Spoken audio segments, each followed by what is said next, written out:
Hey, welcome. It's so good to have you here on Suncoast Church Online. We are so glad that you're here to join us.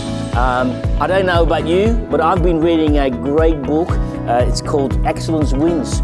Let us know in the comments what you have been reading, or maybe share with us about homeschooling. You know those sort of things that you do with your kids? In the event that you need any help, please reach out to the church. We are here to help you if you need any assistance.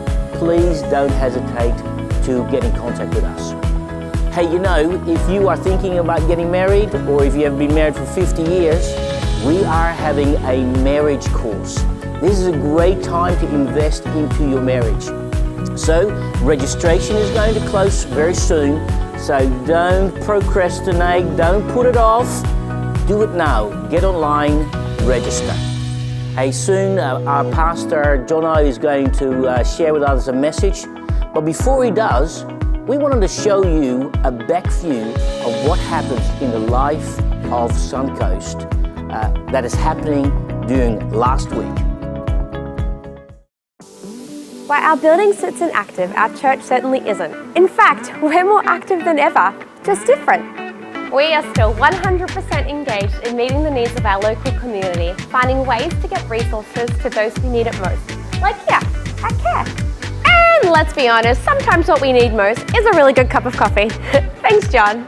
We know there is deep need in our community, whether at this time or others. Our commitment always remains the same. Our teams are still committed to helping and thinking of the next generation and partnering with our new teaching recruits, the parents. And as we've been talking about the last few weeks, it's a time to bend, not break, and embrace new ways of doing things. To find ways to do things we love most, like community. Say hi, team. We want to be a ray of sunshine, a light in the dark, just like our thugs here. They're putting together 100 relief hampers for uni students this week, doing it tough. So thanks for partnering with us.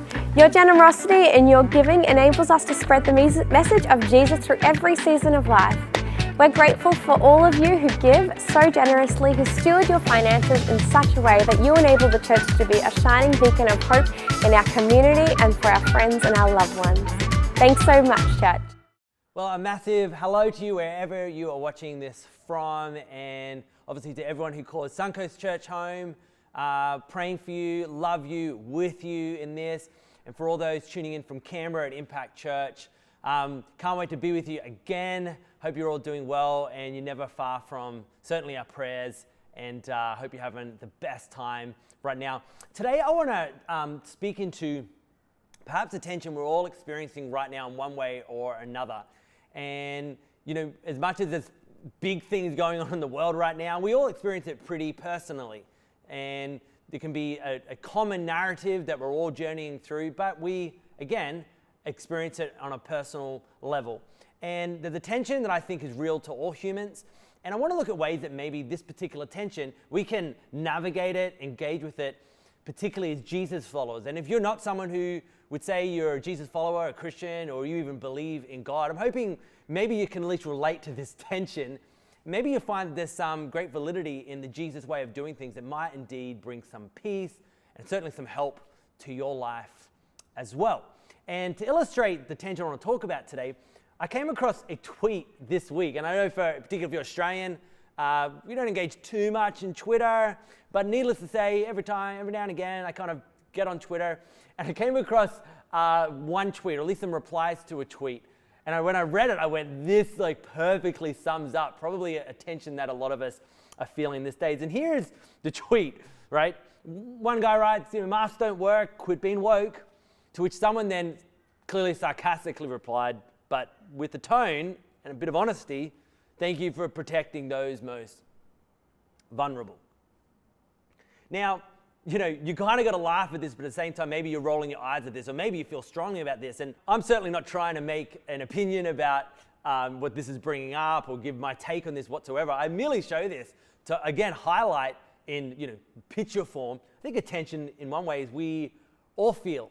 And we can engage in conversation and debate, and we certainly all want to get to the bottom of what's happening in the world and happening in our lives, regardless of what it is. And it's amazing how many times we can find ourselves in the middle of potentially a polarizing issue or polarizing topic. And why this particular issue that this tweet is about is very new to us all, and we're all trying to figure out what's going on and navigating through what the wise thing to do in life is. What I'm touching on here isn't a new issue, it is an old issue. The idea of being able to manage polarizing tensions. And I even think about in my own life, particularly my marriage. Chloe and I, I've heard me teach before, you've heard me talk in this, we have what we call our fight rules. And, I wouldn't say we fight, but when we engage in debate or, disagreement or vigorous difference of opinions on things, we have two simple rules. One is no name calling, just keep it kind, keep it polite, keep it classy, keep it Christian. And the second rule we have is no yelling. And I'm sure you would know, you're smart. The moment you begin to yell and raise your voice, it's like that's the only thing you can hear, right? No one's hearing the points, no one's hearing the legitimacy of an argument. All we're hearing is noise, all we're hearing is the tone of voice. And this is a provable fact, and again, I'm sure you already know this, when the noise goes up, when our voices go up, and our emotions are high, our intelligence drops low. In other words, when the noise is high, intelligence is low. Like literally your IQ drops because next minute your brain is wrestling with all the emotions of the moment. So we know when our volumes go up, hey, let's just pause the conversation for a bit until we can calm down a little bit. But truth is, you can replace this with any idea. When the noise is high, compassion can be low. When the noise is high, empathy can be low. When voices are raised and tempers are high and emotions are high, understanding's low. Love is low. Certainly, listening is low. And, right now the world is super noisy. There's a lot of noise.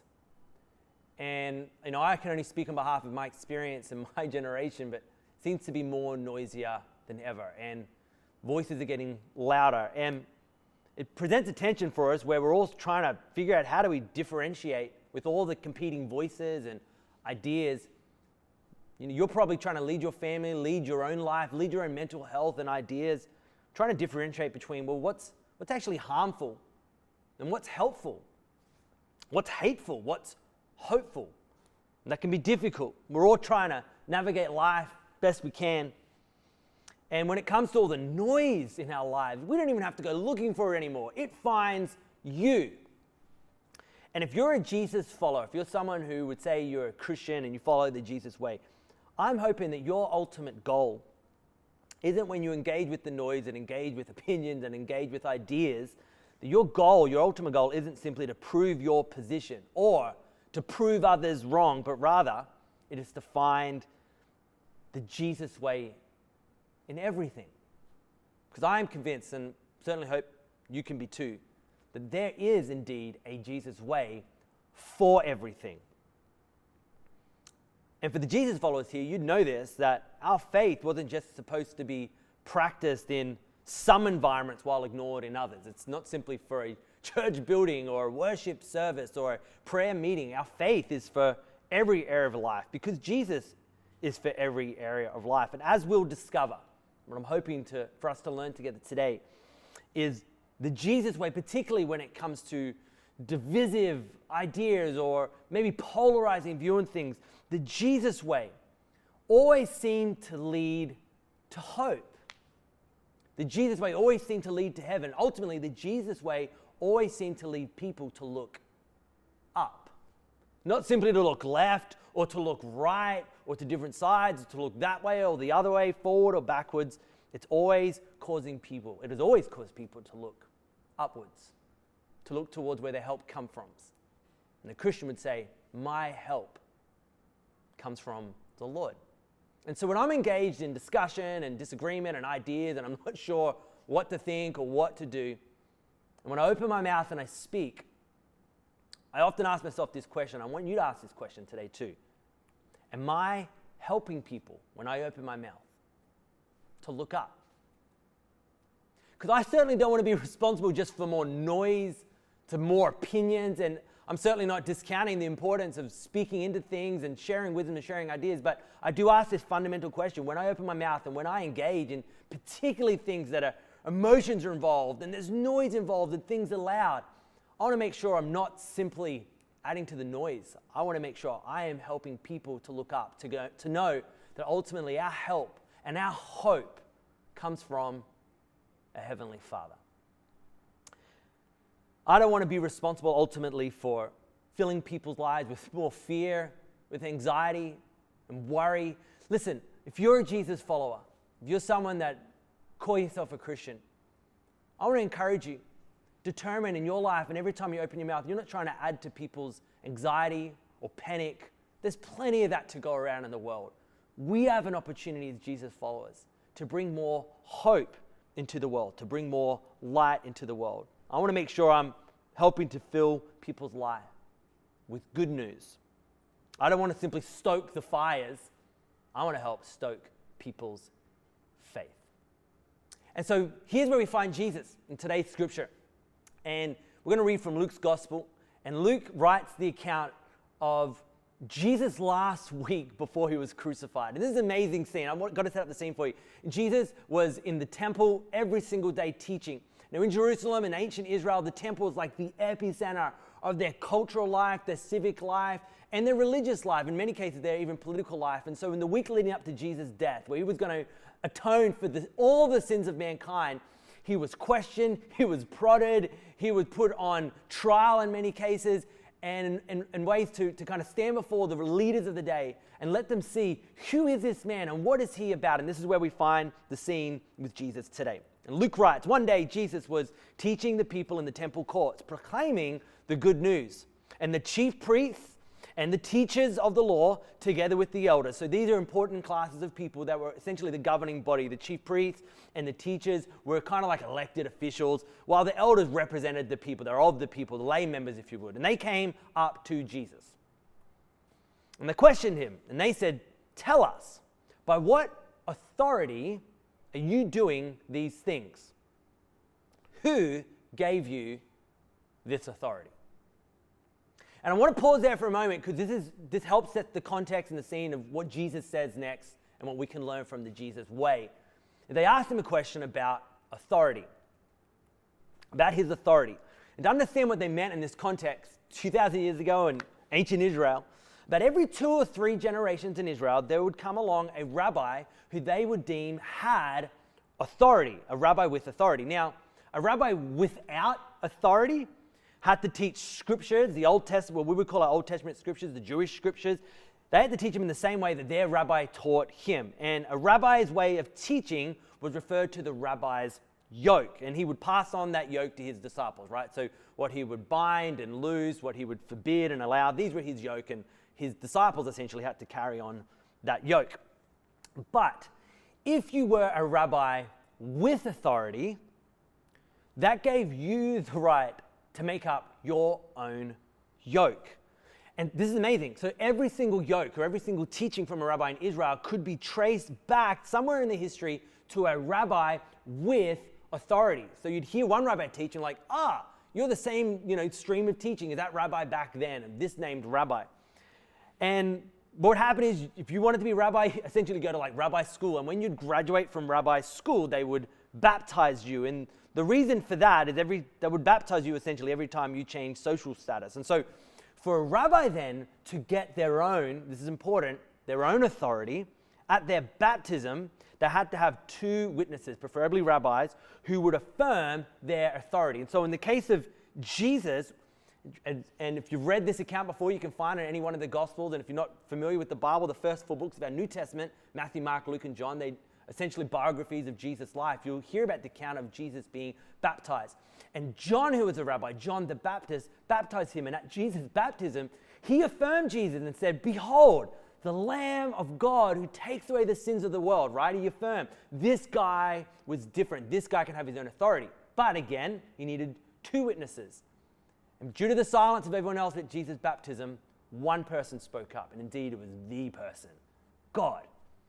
And the accounts of Jesus' baptism, they record a voice coming from heaven that they could hear, and it says, "This is my Son, in whom I'm well pleased." So an account of 2 witnesses, Jesus now had his own authority, which meant Jesus could make up his own yoke or his own teaching. And essentially, Jesus spent the rest of his ministry destroying everyone else's yoke, right? This is why often you'd read in the gospel accounts, when people would hear Jesus teach, they'd come up to him and say, "Man, you don't teach like the other rabbis. You teach as one as though you have authority." And this would explain why wherever we hear Jesus teach, crowds would flock to hear him teach. In fact, his first recorded major sermon, we know now in history as the Sermon on the Mount, right? And the reason it was Sermon on the Mount is because he had to leave the synagogue where seating capacity was small, so he had to go to a mountain just to fit everyone in. Why did he attract such loud crowds for his first sermon? Because word spread that there's a new rabbi, and he's not just teaching another person's yoke that we've all heard. He's a rabbi with authority. He is teaching something new. He has his own yoke. And what was unique about this, because it was his own yoke, he didn't sound like anyone else. And as Jesus followers, nor should we.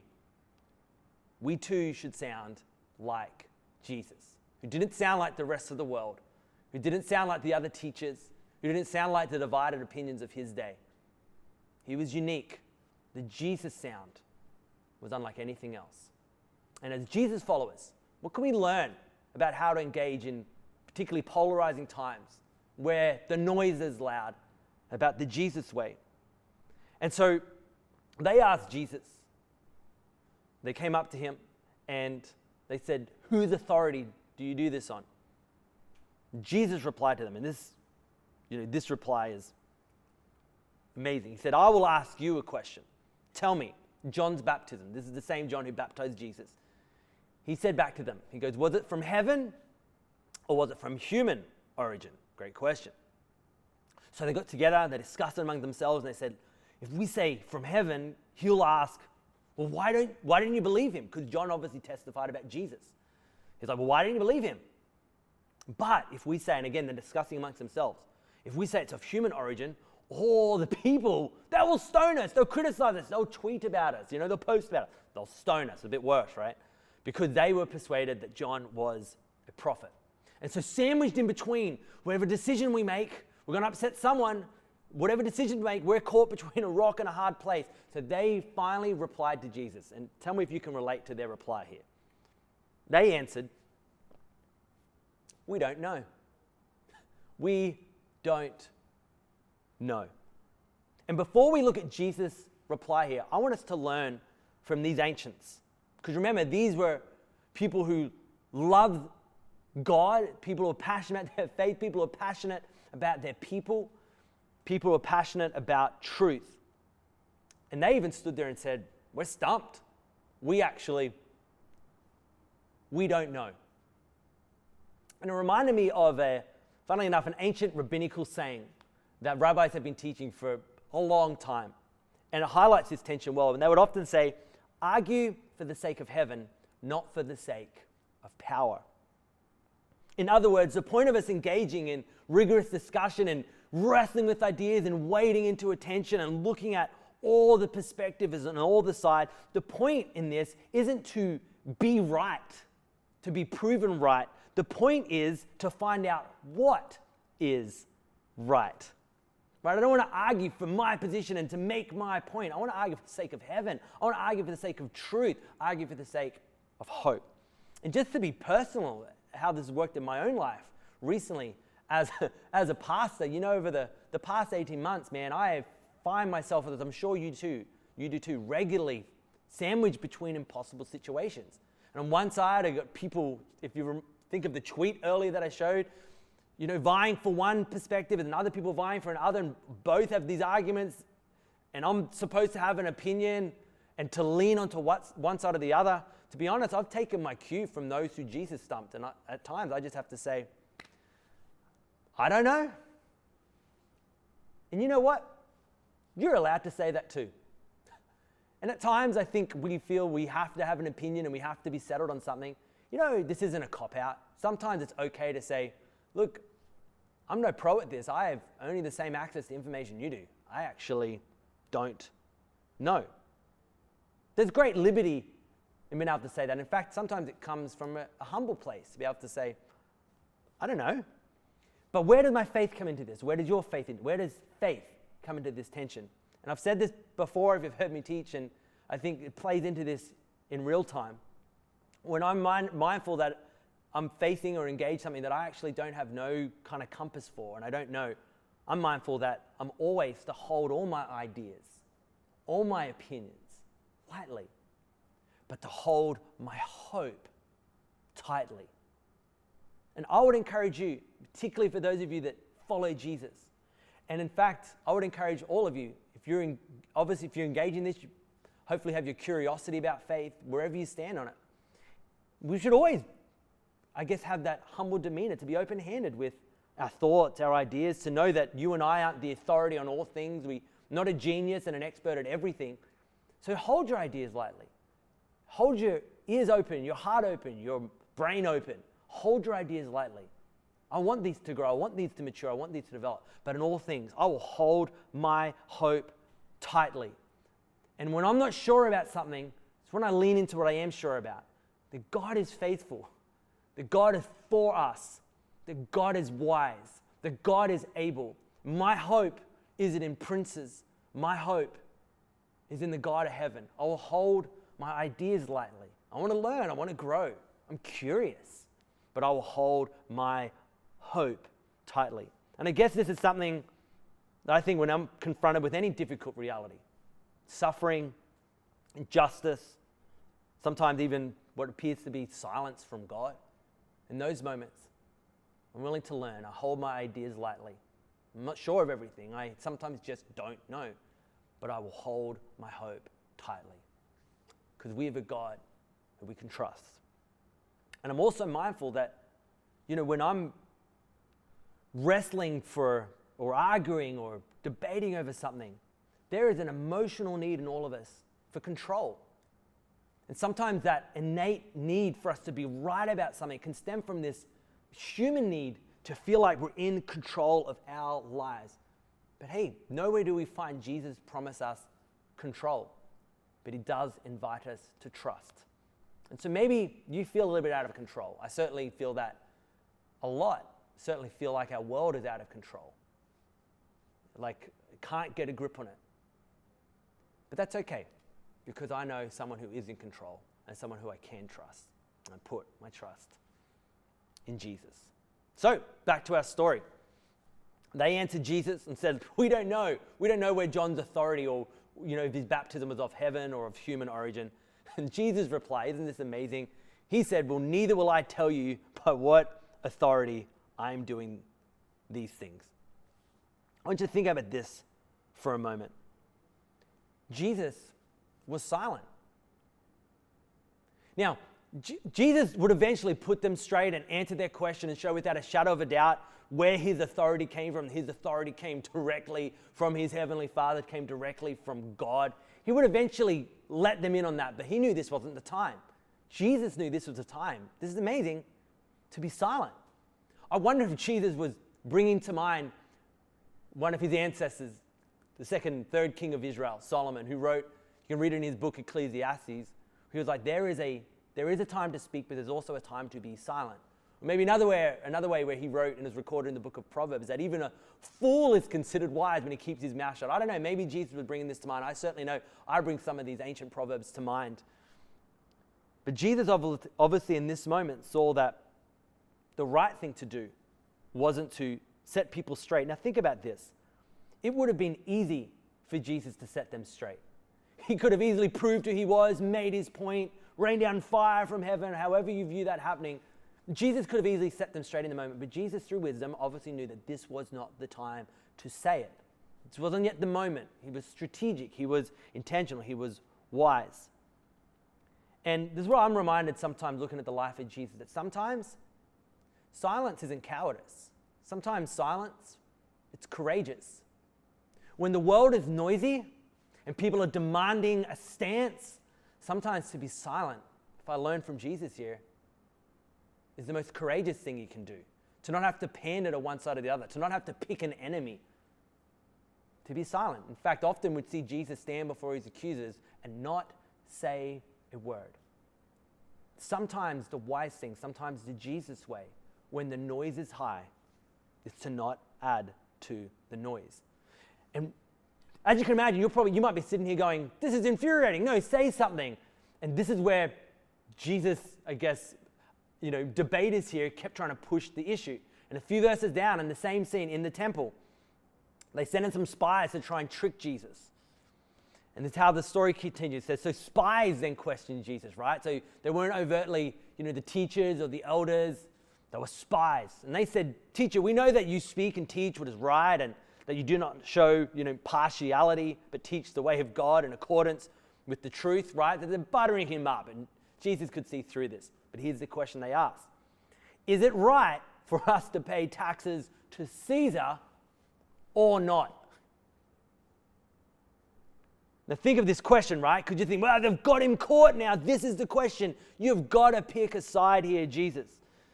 Because if Jesus opposed it, and vast majority of Jesus, contemporaries and his countrymen and women, they opposed it. It was when it was introduced by Rome to tax them, man, people violently opposed this. I mean, it was super unpopular. So you can understand the tension for Jesus to side with the locals to oppose it. But if that would happen, then, man, he would have risked arrest for being a rebel.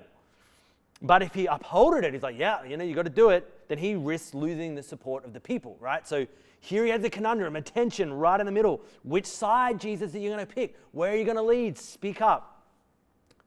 What Jesus does here, we can learn so much from. It says he saw through their duplicity. He saw through their scheming. And he said to them, show me a denarius. Get me a coin. Get me one of these Roman coins. And he asked, whose image and inscription is this, as he held it up? And obviously on the back of the coin, it would be on our coins right now. Not Caesar, but someone else. Back then, it was Caesar's, they said. And he said to them, this is amazing. He said, then give back to Caesar what is Caesar's, and give to God what is God's. And with so much noise, so much volume, so much information, so many opinions, we're in the information age. Let's be honest, it can be super hard to differentiate between what's from human origin, what's from heaven, what is temporal, what is eternal. And at times it can be super hard just to have this idea, well, what does belong to Caesar? And what does belong to God? And I'm with you in that, and that is the tension we wrestle with. And sure you are, and maybe you're not even a Christian or a Jesus follower, and you can be there going, yeah, I'm watching this because I'm trying to figure out, where is God in all this? I sense the tension from Caesar, from the world, from authority, from government, from noises and voices. Where's God in this? How do we differentiate? So in the middle of all this, what happens next, I think gives us a great clue on what to do. So Jesus gives the most amazing response. They were unable to trap him in what he had said there in public. And astonished by his answer, they became silent. Silent. And whilst this might not be the most convenient reaction, it's often the most real and authentic and appropriate action to just, at times, I don't know, and I'm just silent. Indeed, when I think about the goodness of God and the presence of his Spirit on the planet today, sometimes it leaves me speechless, God's faithfulness, but other times just the noise and the heartache and the confusion at times as well leaves me speechless and silent. And with all the noise and all the ways it can leave us anxious and worried, confused, maybe angry and upset, I want to encourage you, if you're a Jesus follower, learning from the cues we get here from Jesus in the temple 2,000 years ago. With all the opinions, all the politics, and everything in the middle of it, when it's noisy, I'm determined, and I will encourage you to as well. Don't add to the noise, but add to the light. My heart breaks when I'm just conscious of the difficult state many people find themselves in right now. There is a lot of hurt, a lot of heartache, a lot of confusion. I'm mindful that many of you, your mental state might be super fragile. I know for all of us, our emotional state is can go up and down. It's tough at the moment. And as Jesus followers, and particularly for those of you that call Suncoast Church Impact Church home and you're part of what we do here, our mission is not just to add to the noise and the voices that exist. It's different. It's not simply to help people look left or right, forward or back. Our mission is to help people look up. There is hope in their Heavenly Father. There is a hope in Jesus Christ. So let's together, when the world is loud, let's add to the light, not the noise. And you're probably thinking, that's cool, Jono, I'm with you on that. But there is a time to speak, surely. What should we sound like? When do we speak up? And in answer to that question, I want to invite you back to next week for part 2 of this. And we're going to look at not only when is it right or when are we encouraged to raise our voice, but more importantly, what should a Jesus follower sound like? Look forward to seeing you then. God bless you.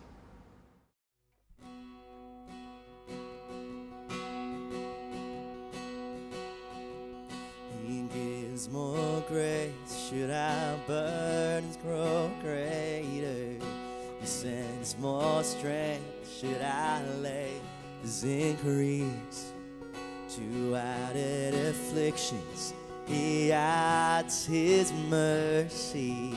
To multiply trials, His multiplied peace. How great your love, and how great your love, how great your mercy, how unfailing His grace for me. So I will hold to your name only. You are my all, my everything.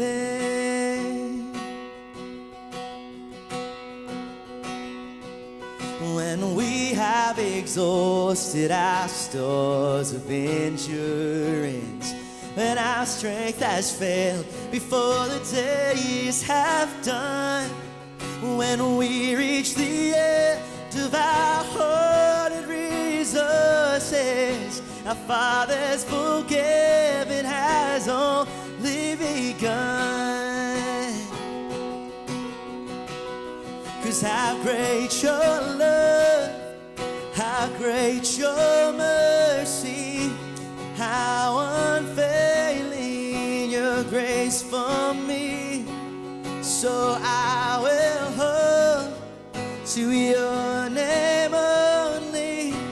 You are my own, my everything. Yeah. 'Cause His love has no limits, His grace is no measure, His power no boundary known unto men. For out of His infinite riches in Jesus, He gives and He gives and He gives again. Oh Lord, you give again. 'Cause how great your love, how great your mercy, how unfailing your grace for me. So I will hold to your name only. You are my own, my everything. Oh, how great your love, how great your mercy, how unfailing your grace for me. 'Cause this life, it's yours. This life you've born me. Oh, I give my all, my everything. Oh, I give my all, my everything. Jesus, you are my everything. Thanks for joining us today. If you are here for the first time or you have been with us for a long, long time, we have got a great resource available for you called Right Now Media, and you can access that by clicking in the bio down below here. It will help you in your journey of faith to grow deeper and deeper and take your next step. Hey, if you are in need, we want you to know that Suncoast Christian Care in Nambour is still open and we can still provide you with some great care. Thanks for joining us today, and we'll see you next week.